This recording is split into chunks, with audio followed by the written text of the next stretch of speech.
est sur le stand de Fujifilm, Fujinon, Fujitruc et Fujibidule, opticien émérite japonais, partenaire et sponsor du blog.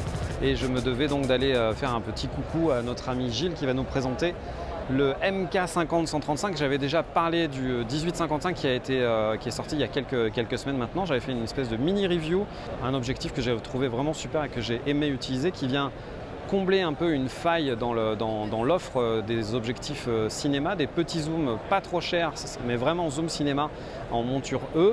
Et on retrouve tout de suite Gilles qui va nous parler donc de cette deuxième optique MK50-135. Salut Gilles. Salut Manu, bienvenue. Ça va bien, écoute. Heureux de te voir à Vegas, au NAB Show. Bah écoute, je suis très heureux et merci. Merci à toi. Merci à toi d'avoir quitté ta chambre à coucher. Il y a quelques semaines, tu nous as présenté ça, depuis ta chambre à coucher. Ouais, dans mon lit. Dans ton lit, un petit 1855 en monture, un petit zoom cinéma.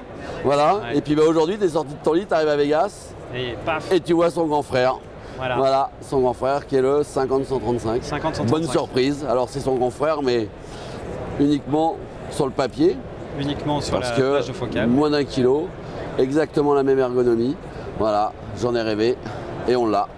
Donc voilà enfin le grand frère. Alors lui il va être disponible fin juin, début juillet. Je crois que déjà beaucoup de personnes l'attendent. Parce que moi le premier. Hein. Toi le premier, absolument.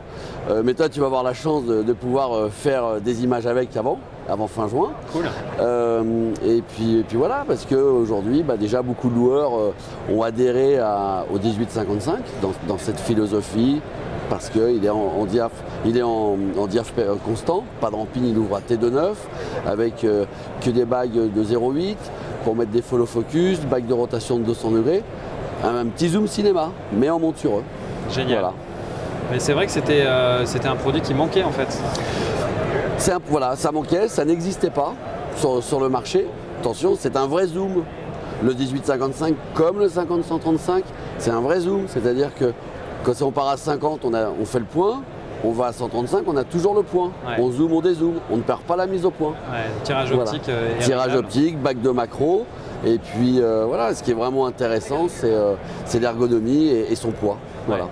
C'est vrai que c'est super en fait le pouvoir la possibilité justement de récupérer aussi les habitudes quand on avait l'habitude d'une ergonomie ENG, tu vois, pouvoir basculer sur la macro. Absolument. Ce que j'avais fait quand j'ai fait mes petits tests, justement, j'ai montré qu'on pouvait justement jouer, tricher pour avoir augmenter la sensation de bokeh quand on fait de la macro justement et jouer avec ça, entre ça et la bague de mise au point, il y a plein de trucs. Voilà. Moi j'ai retrouvé des réflexes en tous les cas de quand j'étais petit, quand j'avais ma Betacam sur les Ça c'est beau ça c'est beau que les gens arrivent à retrouver des réflexes. Et puis voilà, après il y a des gens qui vont aimer travailler sans follow focus, et puis aujourd'hui on a pu voir sur le NAB des accessoiristes où on va pouvoir motoriser également cette optique. Voilà. Et vous avez des projets justement par rapport au poignet que vous avez sur les Non, pour le moment, on n'a pas de projet. Non, il n'y a rien qui est annoncé chez nous. Ok. Voilà. Eh bien super, merci beaucoup Gilles. C'est moi, merci d'être venu, d'avoir quitté ta chambre à coucher pour venir à Vegas. Et puis j'espère qu'on se reverra bientôt pour de nouvelles aventures et que tu vas avoir la chance de faire un deuxième petit clip avec le 50-135. Eh bien écoute, avec grand plaisir. Voilà. Et à bientôt Manu. À bientôt. Ciao. Au revoir.